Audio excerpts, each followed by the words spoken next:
আজি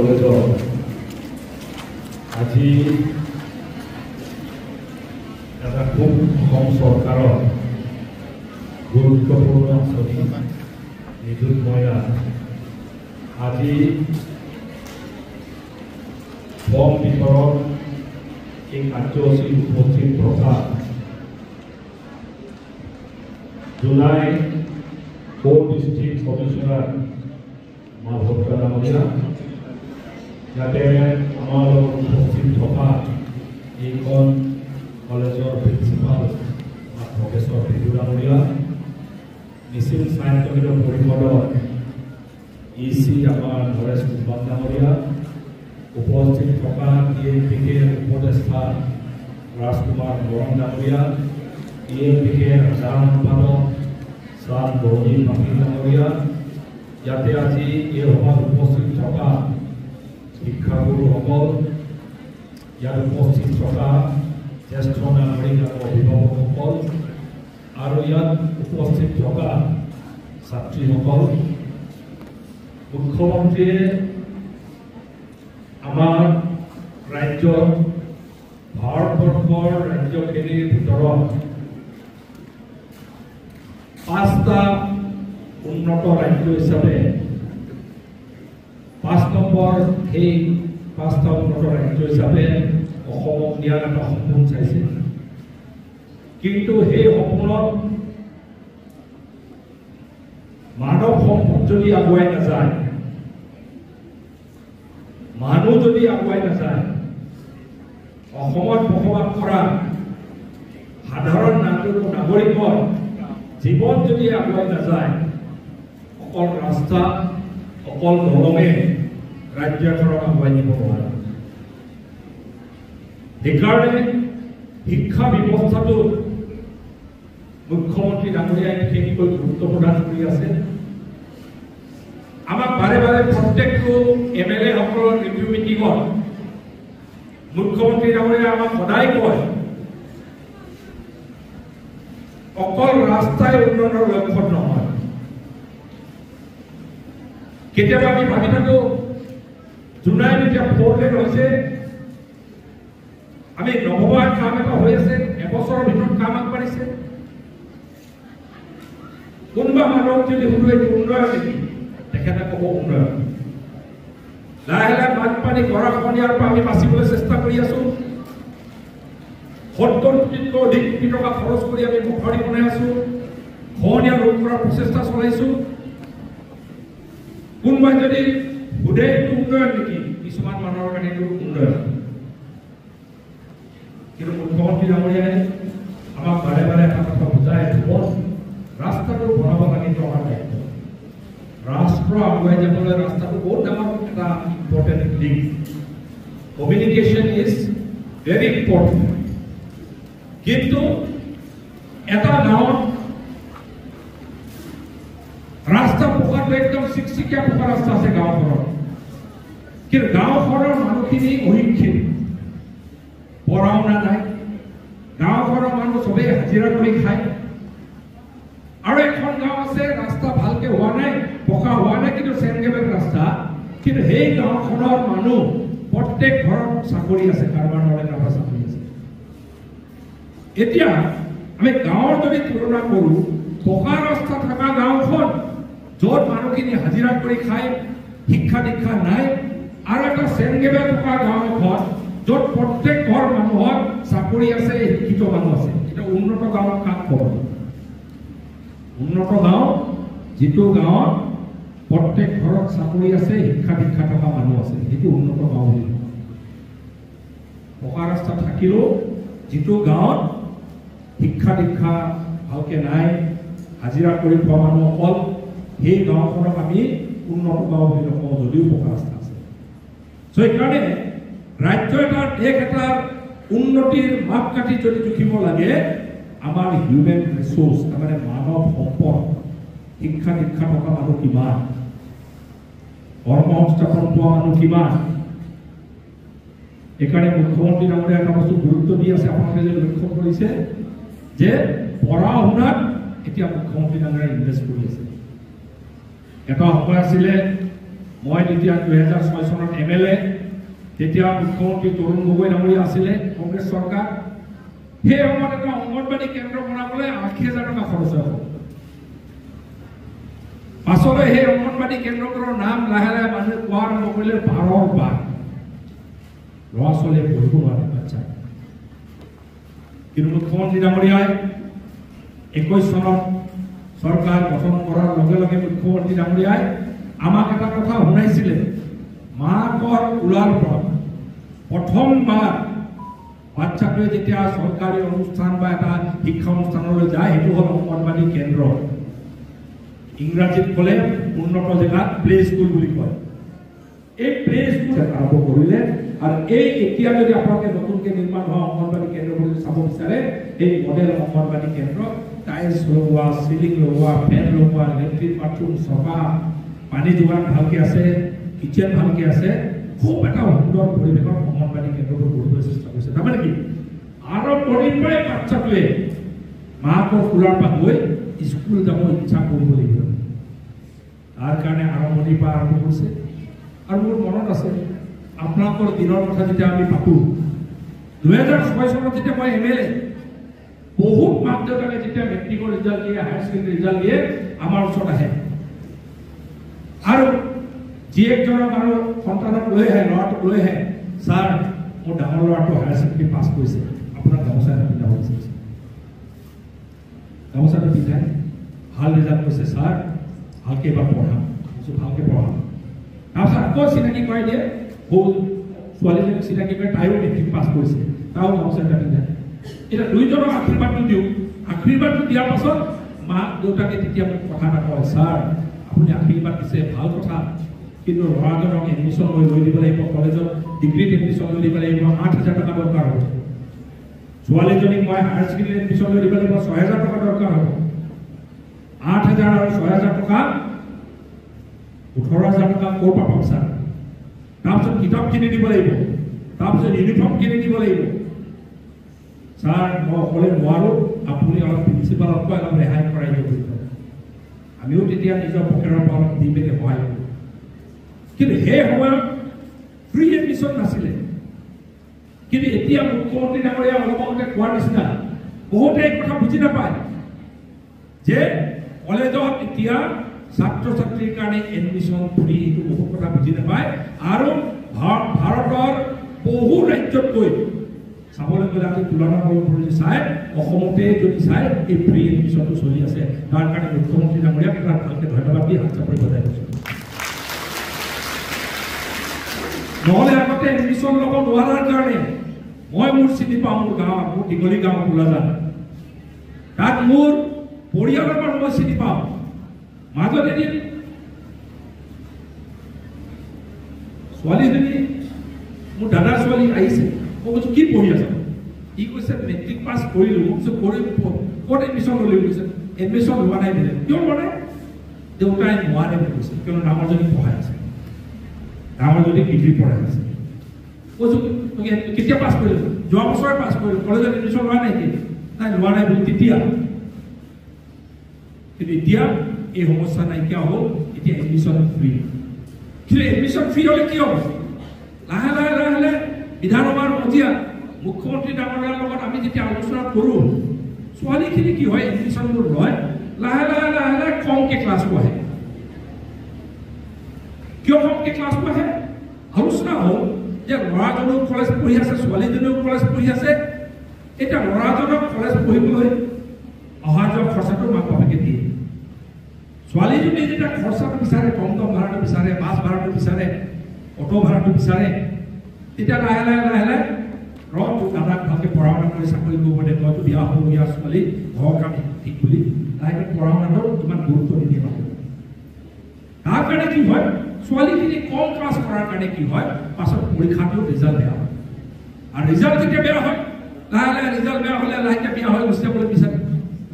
কিয়নো ঘৰত মাকৰো গালি খায় বাপেকৰো গালি খায় পঢ়া শুনাও ভালকৈ নকৰক পাছো নকৰক তো এইকাৰণে মুখ্যমন্ত্ৰী ডাঙৰীয়াই এটা সিদ্ধান্ত ল'লে ল'ৰাক পঢ়োৱা দায়িত্বটো মাক দেউতাকৰ আৰু ছোৱালীজনীক পঢ়োৱা দায়িত্বটো আমি ল'ব লাগিব সেইকাৰণে মাহে মাহে হায়াৰ ছেকেণ্ডেৰী এডমিশ্যন লোৱা ছোৱালীজনীক ১,০০০ টকা মাহে মাহে দিম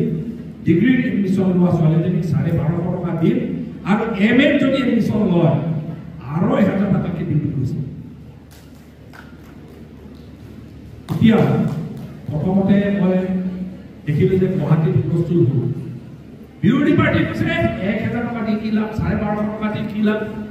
মোৰ তেতিয়া মনত পৰিছে মই যেতিয়া কটন কলেজত পঢ়ি আছিলোঁ, আমাৰ এডমিশ্যন আমি পইচা দি ল'বলগীয়া হয় 8000 টকা। কিন্তু মাহে মাহে আমি মেথ ফিজটো তেতিয়া 220 টকা দিব লাগে। দেউতাই আমাক 200 টকা এক্সট্ৰা দি থৈ যায়, নাপালে নেকি? তাৰমানে 500 টকাৰ ওপৰত আমাক দি নাপালে মাহত। মেথ ফিজটো 200, কেতিয়া 20 টকা হয়, কেতিয়াবা 250 টকা হয়। আৰু আমাক 200 টকা এটা পকেট খৰচা দিয়ে। তাৰে আমি কেতিয়াবা কি হয়, কলেজ যোৱাৰ পাছত এই মাজত যেতিয়া ভোকটো লাগে আমি পৰঠা 5 টকাৰ পৰঠা খাওঁ। আমাৰ কলেজৰ সংকট এটা ৰেষ্টুৰেণ্ট আছে, পইচাটো বচাই ভজা এটা কেতিয়াবা এক্সট্ৰাকে খাওঁ, যে পইচাটো বচাবলৈ কেতিয়াবা ভজা। মাহে মাহে আমাৰ একাউণ্টত 1000 টকা ভৰোৱা, 1250 টকা ভৰোৱা আৰু 1000 টকা ভৰোৱা কোনো চৰকাৰ নাছিল। এতিয়া যোৱা বছৰ যেতিয়া আমি ফৰ্ম বিতৰণ কৰিছিলোঁ, এইখন ওচৰতে ফৰ্ম বিতৰণ কৰিছিলোঁ, তেতিয়া ছোৱালীখিনিৰ চকুত এটা আশা দেখিছিলোঁ। সদায় দাদাৰ পৰা হাত পাতাতকৈ, মাক দেউতাৰ পৰা টকা খোজাতকৈ এতিয়া মাহৰ মূৰত মোৰ একাউণ্টত 1250 টকা সোমাব, 1000 টকা সোমাব আৰু এই 1000 টকাৰে মই আমুক কৰিম বুলি। আৰু এতিয়া ভালকৈ পঢ়া শুনা কৰিব পৰাকৈ মই কাৰো হাত পাতিব নালাগে, এতিয়া ভালকৈ পঢ়া শুনা কৰিব। এটা সপোন নতুনকৈ আমাৰ কন্যা সন্তানসকলৰ মাজত দেখিছোঁ। খালি চৰ্ত এটা আছে। চৰ্তটো কি? কোনোবাই যদি বিয়া হৈ যায় এই টকা নাপাব,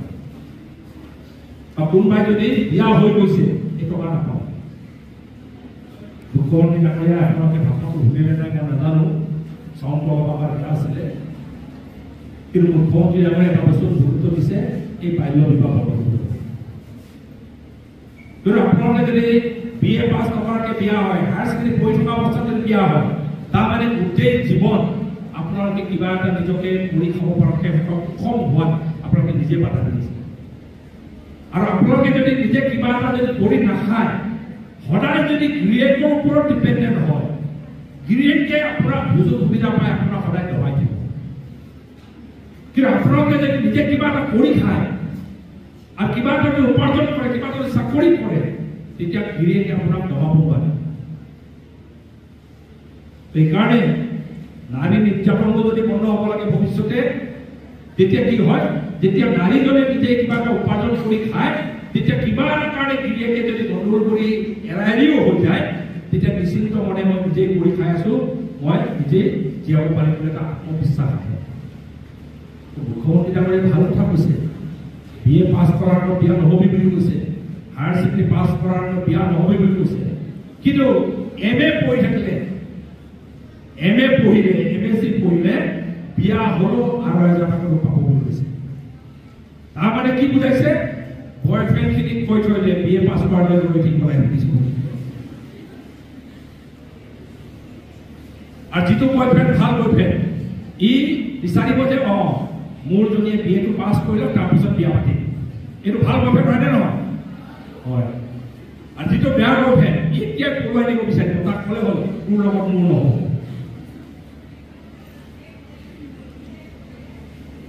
আৰু এতিয়া টাইমত পঢ়া শুনাটো কিয় দৰকাৰ? কিয় এটা সময় আছিলে আপুনি পঢ়া শুনা নকৰিলেও MLA কাৰোবাক যদি চিনি পায়, অফিচাৰ যদি চিনি পায় আৰু পইচা পাতি যদি টোপোলা দিব পাৰে, এটা সময় সেই কংগ্ৰেছ চৰকাৰ দিনত চাকৰি আছিলে, চব এটা চাকৰিৰ বজাৰ আছিলে। কিন্তু এতিয়া মেধাৰ ভিত্তিত মই 3 বাৰৰ বিধায়ক হয়। কোনো কালে কোনো চৰকাৰৰ মই এখন দেখা নাছিলো একেচাতে 1.5 লাখ মানুহক চাকৰি দিয়া। আৰু চাকৰি দিছে এটকা লেনদেন নকৰাকে, কোনো কেলেংকাৰী নোহোৱাকে এইখন চৰকাৰে ডক্টৰ হিমন্ত বিশ্ব শৰ্মা ডাঙৰীয়াৰ নেতৃত্বত প্ৰথমবাৰ অসমৰ ইতিহাসত কোনো লেনদেন, কোনো কেলেংকাৰী নোহোৱাকে, ঘোষ নোহোৱাকে 1.5 লাখ আমাৰ যুৱক যুৱতীক চাকৰি দিছে। তাৰ কাৰণে আৰু এটা ডাঙৰ ধন্যবাদ। এতিয়া মেধাৰ মূল্য আমাৰ উঠি অহা প্ৰজন্মই বুজি পাইছে। কটন কলেজত মই যেতিয়া পঢ়ি আছিলো যেতিয়া বিএ পাছ কৰি ওলালো ইউনিভাৰ্চিটিত যেতিয়া এমএ পঢ়িব গলো মোৰ লগৰ লৰাই বহুতে কৈছিলে ভগৱান ইমান ভাল ৰিজাল্ট কৰি কি লাভ কৈতে পইচাটো দিয়েতো চাকৰি কিনিব লাগিব আৰু সেই সময়ত এনেকুৱা এটা বাতাবৰণ আছিলে পঢ়া শুনা নকৰিলেও হ'ব বেছি ভাল ৰিজাল্ট নকৰিলেও হ'ব পইচা মাটি বিকি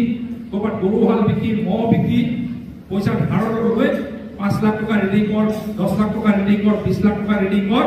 আৰু চাকৰিটো কিনি এতিয়া এইটো পৰিৱেশ নাই আৰু সেই সময়ত অকল পইচা টকা মানুহে চাকৰি পায় দুখীয়া মানুহে চাকৰি নাপায় চৰকাৰী চাকৰি এনেকুৱা এটা অৱস্থা আছে এতিয়া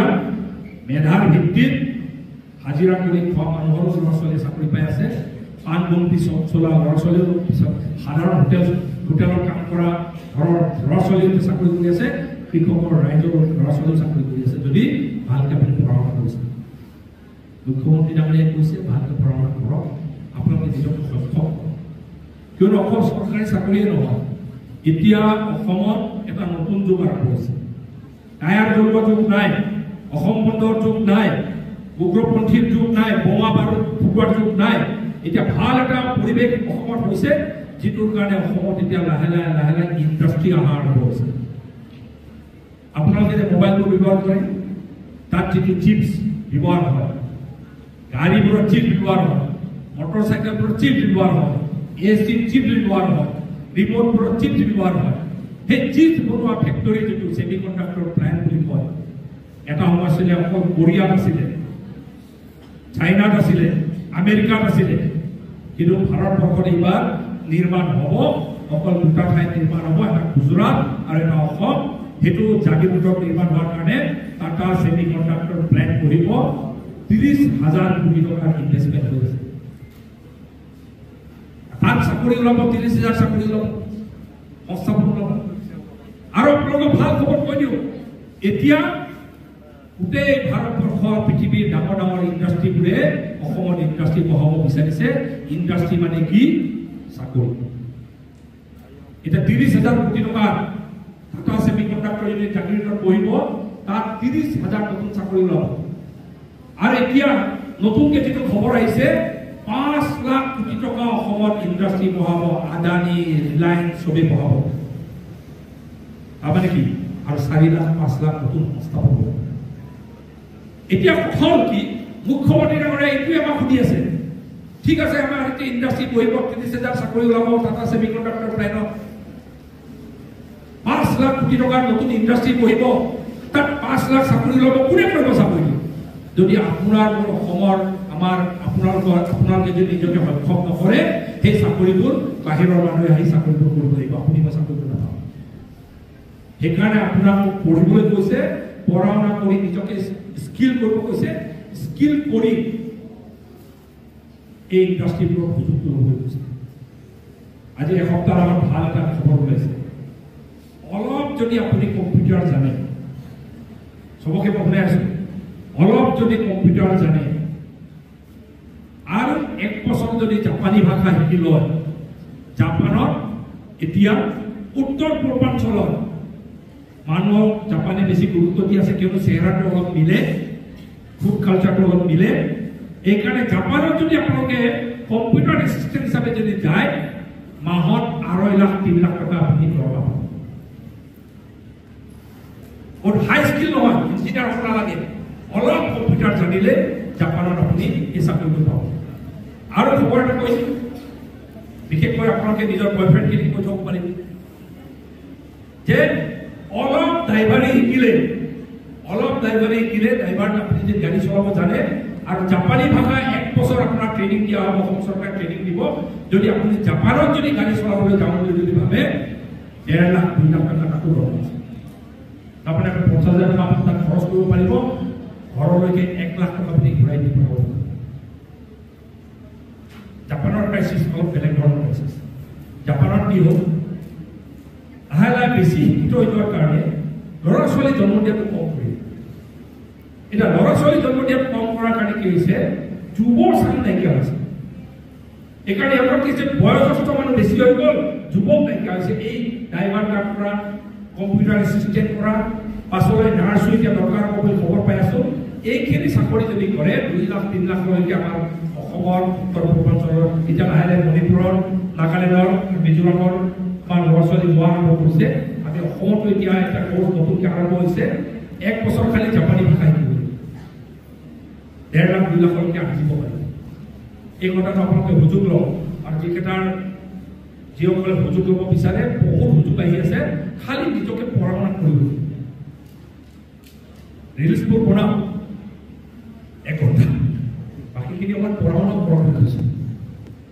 আৰু এইকাৰণে এতিয়া এই 2-3 বছৰ আপোনালোকৰ হাতত সময় আছে গুৰুত্বটো দিয়ক পঢ়াত গুৰুত্বটো দিয়ক তাৰপাছত আপোনাৰ জীৱনটো এনেও ভাল হ'ব আৰু শেষত মই এইটোৱে অনুৰোধ জনাইছোঁ অসম চৰকাৰে বহু সপোন চাইছে আপোনালোকক লৈ আৰু মই কটন কলেজত মই যেতিয়া পঢ়িছিলোঁ তাত মই এটা সময়ত জেনেৰেল ছেক্ৰেটাৰী আছিলোঁ আমাৰ শিক্ষা ব্যৱস্থাটো কেনেকৈ চলে একদম টপ লেভেলৰ পৰা আৰম্ভ কৰি মই গোটেইখিনি চাইছোঁ আজিৰ যুগত এইখন চৰকাৰৰ দিনত যিমান সুযোগ আমাৰ উঠি অহা প্ৰজন্মক দিছে কোনো কালে দিয়া আছে সেইকাৰণে আপোনালোকে সুযোগবোৰ গ্ৰহণ কৰক সুযোগবোৰ গ্ৰহণ কৰি নতুন এটা অসম নিৰ্মাণ কৰাৰ কাৰণে নতুন এটা ভাৰত নিৰ্মাণ কৰাৰ কাৰণে আপোনালোকেও দায়িত্ব হিচাপে দায়িত্ব পালন কৰক আৰু কিয়নো প্ৰধানমন্ত্ৰী মোদীজীয়ে যিমান ক'লো ডাঙৰ লিডাৰশ্বিপ যেনেকৈ ভালকৈ লিডাৰশ্বিপৰ নেতৃত্ব দিলেও ভাৰত আগবাঢ়ি নাযাব যদি আপোনালোকৰ অৰিহণা নাথাকে আৰু আপোনালোকৰ অৰিহণা ভাৰত নিৰ্মাণৰ আপোনালোকৰ অৰিহণা কি আপোনালোকে নিজকে শিক্ষা দীক্ষা গ্ৰহণ কৰি সক্ষম কৰক আৰু মাহত 1 লাখ 2 লাখ 3 লাখ টকা আৰ্জিব পৰাকৈ নিজকে সক্ষম কৰক আৰু আপোনালোকে যেতিয়া 2 লাখ টকা আৰ্জিব তেতিয়া ভাৰত আগবাঢ়ি যাব আপোনালোকে যেতিয়া নিজকে সক্ষম কৰিব স্কিল কৰিব ভাৰত আগবাঢ়ি যাব আৰু এইখিনিকে মই কৈ আপোনালোকৰ আজিৰ দিনটো চাগে বহুতে নিজৰ বেংক একাউণ্ট চবৰে বেংক একাউণ্ট ক্লিয়াৰ আছে না ক্লিয়াৰ আছে খালি এইবাৰ আমি জনামতে আপোনালোকে ফৰ্মবোৰ সুন্দৰভাৱে ফিল আপ কৰি দি দিয়ক বেংক একাউণ্টবোৰ গণ্ডগোল ফিল আপ কৰোঁতে আৰু বেংক একাউণ্ট কিবা এটা কাৰণে আপুনি এণ্ট্ৰি কৰোঁতে ভুল হ'লেও আপোনালোকৰ নামত চেক অহা কথা আছে চেকটো আপোনালোকে বেংকত যেতিয়া জমা দিব যাব তেতিয়া কিবা খেলি মেলি থাকিলে আৰু কানেকশ্যন কৰাৰ এটা সুযোগ আছে আগতে হ'লে কি হয় আমি একাউণ্টত তাত একাউণ্ট দি দিওঁ তাত চুইচটো টিপি দিয়ে টকাটো সোমাইছে বুলি ভাবি থাকোঁ বহুতৰ তাত টকাটো নোসোমায় এইকাৰণে এবাৰ চেক প্ৰথমতে আমি চেক বিতৰণ কৰাৰ কথা আমি আলোচনা কৰিছোঁ চেক কিনে দি দিম বেংকত আপোনালোকে যাব লাগিব চেকটো ভাঙিবলৈ বা চেকটো তাতে ভৰাবলৈ যাব লাগিব ভৰাওঁতে তাত আপোনালোকৰ যদি কিবা ডিফেক্ট থাকি যায় তেতিয়া শুধৰণি কৰাৰ সুযোগ এটা আৰু এটা পাব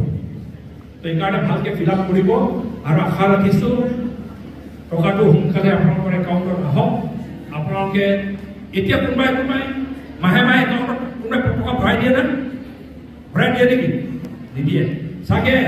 প্ৰথমবাৰ জীৱনত আপোনালোকৰ একাউণ্টত কোনোবাই টকা ভৰাই দিব চাগে হয়নে নহয় তাৰ কাৰণে মুখ্যমন্ত্ৰীক ধন্যবাদ দিবলগীয়া নাই